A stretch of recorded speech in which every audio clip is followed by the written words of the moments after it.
Hello students, कैसे हैं आप लोग। चलिए, आप लोगों की डिमांड पे मैं लेकर आया हूँ अपनी रिकॉर्डेड लेक्चर्स। आज हम क्वाड्रेटिक इक्वेशन पढ़ेंगे। क्लास 10th के स्टूडेंट्स बहुत दिनों से बोल रहे थे।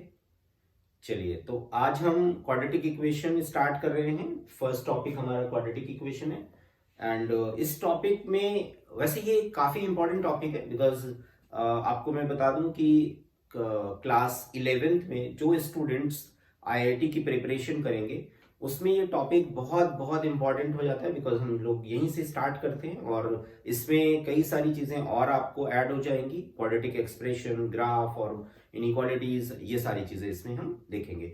बट अभी के लिए हम क्लास 10th के सिलेबस में जो चीज़ें हैं, जो टॉपिक्स हैं, वो हम फोकस करेंगे। तो क्लास 10th में आपको सिलेबस पता ही है, मैं एक बार दोबारा से रिवाइज बता देता हूँ।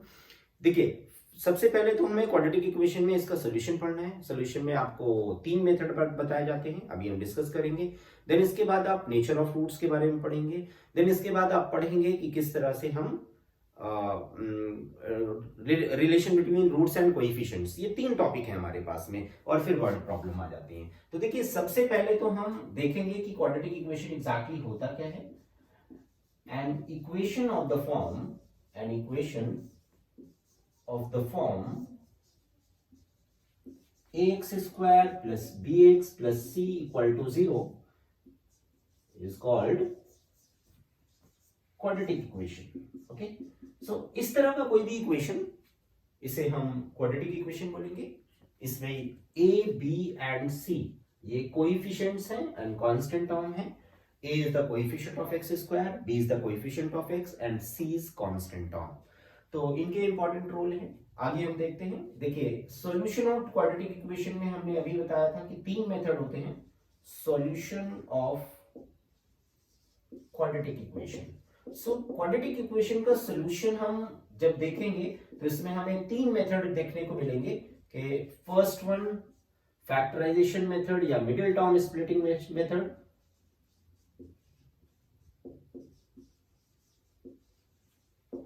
factorization method, and second method is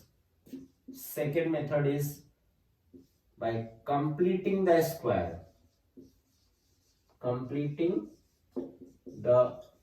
square method, and third one is quadratic formula।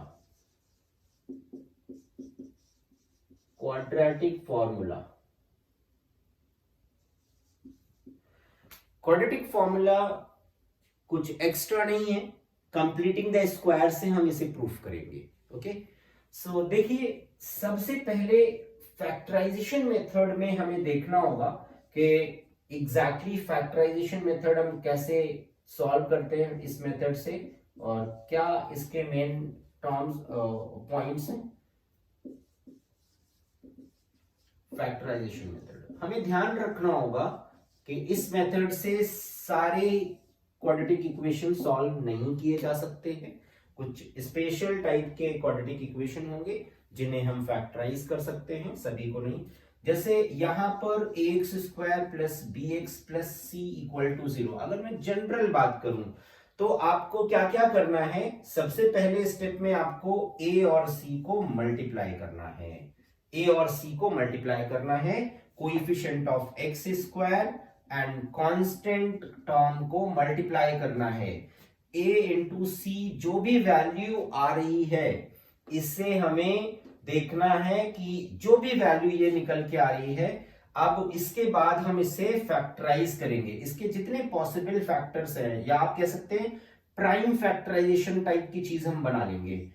Prime factorisation कर लेंगे।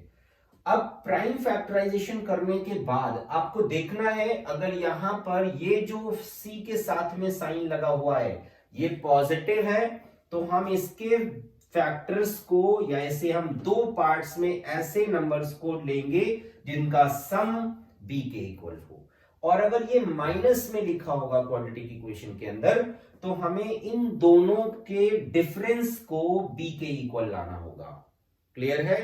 तो चलिए इसको हम एग्जाम्पल के थ्रू करते हैं और फिर हम क्या करेंगे, फिर इसे हम b को उस दो टर्म में मिडिल टर्म को ब्रेक कर लेंगे, उसे स्प्लिट कर लेंगे और फिर दो दो फैक्टर्स में के फॉर्म में हम इसे ब्रेक कर सकते हैं। बेसिकली हम इसे दो लीनियर फैक्टर्स में ब्रेक करना चाहते हैं। दो लीनियर फैक्टर्स में ब्रेक करने के बाद हम बोलेंगे कि दो लीनियर फैक्टर का प्रोडक्ट अगर जीरो है तो इधर दिस विल बी जीरो और दिस विल बी जीरो, तो इससे हमें x की वैल्यूज निकल आए करेंगी। ठीक है, तो हम चलिए स्टार्ट करते हैं। एक बहुत ही बेसिक सा एग्जांपल लेता हूं। फर्स्ट एग्जांपल आपके सामने ये है कि आपको x square minus 5x plus 6 equal to 0 को फैक्टराइज करना है। बहुत ही फेमस सा एग्जांपल है ये, बहुत ही सिंपल सा। आपको सबसे पहले देखना होगा कि हम यहां पर 1 और x को कैसे मल्टीप्लाई करेंगे। 1 और 6 को मल्टीप्लाई करेंगे 6 आ जाएगा।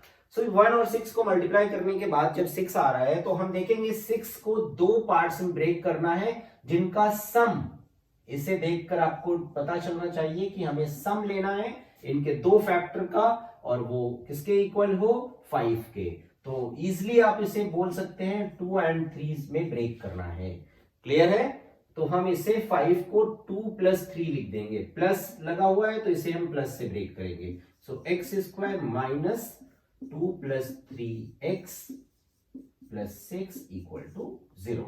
Now x square minus 2x, हमने इसे x से मल्टीप्लाई कर दिया है, minus 3x plus 6 equal to 0।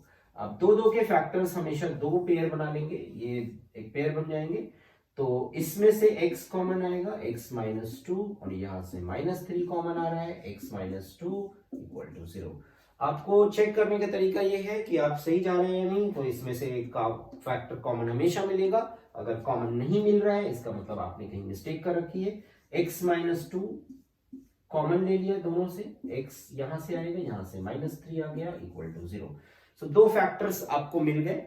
अब आप इसे easily break, either this will be 0 or this will be 0. So x is equal to 2 और x equal to 3, ये इसके जीरोस या रूट्स आ गए। तो ये एक बेसिक सा एग्जांपल था जिसके थ्रू हम मिडिल टर्म स्प्लिटिंग से कर रहे हैं। देखिए मिडिल टर्म स्प्लिटिंग की कुछ और क्वेश्चन ले लेते हैं। जैसे आपके सामने इस तरह का प्रॉब्लम हो कि like 2x square minus √3x plus 3 minus 3 is equal to 0। अब इसे हमें फैक्टराइज करना है। तो आपको इन सब बातों में ध्यान रखना है कि आपको रूट का भी कई बार आपको रूट में भी फैक्टराइज करना पड़ेगा। तो ये उसी तरह का प्रॉब्लम है। जैसे आप इन दोनों नंबर्स को मल्टीप्लाई करें तो आपको मिलेगा 2 into 3 is equal to 6। अब आपको 6 ऐसे फैक्टराइज करना है कि उनका डिफरेंस, दो नंबर दो फैक्टर इसके बनाने हैं, उनका डिफरेंस √3 के इक्वल हो। सो आप इसे कई तरह से मल्टीप्लाई कर सकते हैं। हम इसे ऐसे भी लिख सकते हैं 2 into 3 आप इसे 2 into √3 into √3 लिख दीजिए। अब देखिए 2√3 अगर एक नंबर है और √3 दूसरा नंबर है तो इन दोनों का डिफरेंस √3 आ जाएगा।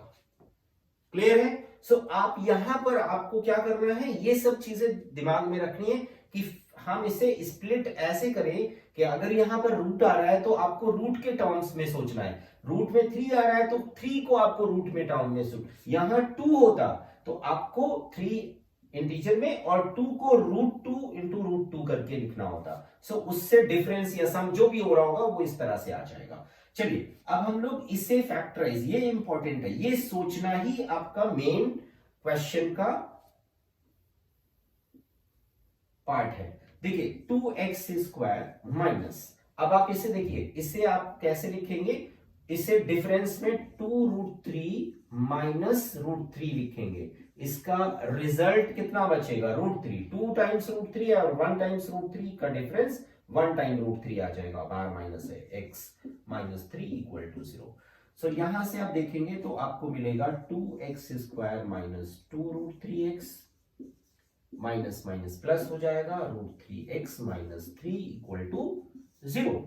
तो यहां से अब देखिए आप, यहां पर आपको क्या करना है, अगेन वही दो दो के फैक्टर्स बनाने हैं, इन दोनों को एक साथ लेंगे, इन दोनों को एक साथ लेंगे, 2x यहां से इन दोनों में कॉमन मिल रहा है, x माइनस रूट 3 आ जाएगा, एंड यहां से इन दोनों से आपको साफ दिख रहा है रूट 3 आप इजिली कॉमन ले सकते हैं, सो x माइनस रूट 3 आ जाएगा यहां पर इक्वल टू 0।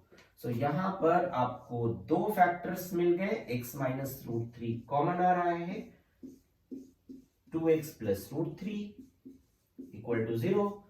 सो यहां से आप फैक्टराइज कर पाए हैं, और यहां पर आपको सिंपली क्या लिखना होगा, x minus root 3 will be 0 और 2x plus root 3 will be 0। So x की वैल्यू रूट 3 आ सकती है, या x की वैल्यू माइनस रूट 3/2। ये दो सॉल्यूशंस आ गए, ये क्वाड्रेटिक इक्वेशन के दोनों रूट्स आ गए। सो इस तरह के प्रॉब्लम्स में अक्सर क्वेश्चन जब रूट में आता है तो बच्चे थोड़ा सा घबरा जाते हैं। अब देखिए इसी क्वेश्चन को मैं, सेम क्वेश्चन को थोड़ा सा चेंज कर रहा हूं। देखिए जैसे अब क्वेश्चन यहां पर ऐसा हो कि मैं यहां पर इसे प्लस कर दे रहा हूं, तो अब प्लस में लाना है और कितना लाना है, यहां पर मैं देखिए कैसे क्वेश्चन कैसे बना रहा हूं, ध्यान दीजिएगा। अब देखिए हम क्वेश्चन को इस तरह से फ्रेम कर रहे हैं, अभी भी जो प्रोडक्ट आएगा वो 6 आएगा, 6 आएगा, 6 को अब हम रूट के अंदर 2, यहां पर क्वेश्चन थोड़ा चेंज कर रहा हूं, यहां पर कोएफिशिएंट में चेंज कर रहा हूं। इसमें देखिए हम ऐसे लिख सकते हैं 3 इंटू रूट 2 इंटू रूट 2, अभी भी 6 आएगा, अभी भी 6 आएगा। बट यहां पर जब सम करेंगे तो 3 और 1 मिलकर कितना हो जाएगा, 4, तो यहां पर मैं 4 रूट 2 लिख रहा हूं। अब देखिए क्वेश्चन आपके सामने नया चेंज होकर आ गया। अब आपको क्या करना है, अगेन 2 इंटू 3 6 आएगा। आपने देखा कि किस तरह से मैंने ब्रेक किया है, हमें सम लेना है और जिसमें रूट 2 आना चाहिए, तो आपको क्या करना होगा, आपको 3 को नहीं टच करना, आपको अब रूट 2 को टच करना है, रूट 2 इंटू रूट 2 फैक्टराइज करना है, और दोनों का सम 4 के इक्वल आना चाहिए। तो एक पार्ट ये हो गया, दूसरा पार्ट ये हो गया। सो आप इस तरह से क्वेश्चन अपने से भी फ्रेम कर सकते हैं और इस लॉजिक को बहुत इजीली समझ सकते हैं कि एग्जैक्टली इस मेथड का पर्पस क्या है। तो देखिए यहां पर आपको क्या करना है, इस 4 रूट 2 को स्प्लिट करना है इन दो पार्ट्स में। So we can write 2x² minus 3 root 2 plus root 2 into x. अगर आप सम करेंगे इतना ही आएगा, और प्लस 3 इक्वल टू 0। सो अब आप फैक्टराइज कर लीजिए इसे, 2x² minus 3 root 2x minus root 2x plus 3 equal to 0। Again दो दो के फैक्टर बन रहे हैं। आप जितना मैक्सिमम कॉमन आ रहा है सारा सोचना होता है। 2 और रूट 2 में रूट 2 कॉमन है, x² और x में x कॉमन है, तो यहां से रूट 2 और x रह जाएगा, यहां से माइनस 3 रहेगा, यहां पर आप देख रहे हैं रूट 2x प्लस 3 है, माइनस कॉमन ले लेंगे तो सेम आ जाएगा, माइनस कॉमन ले लीजिए, और root 2x minus 3 equal to 0। यहां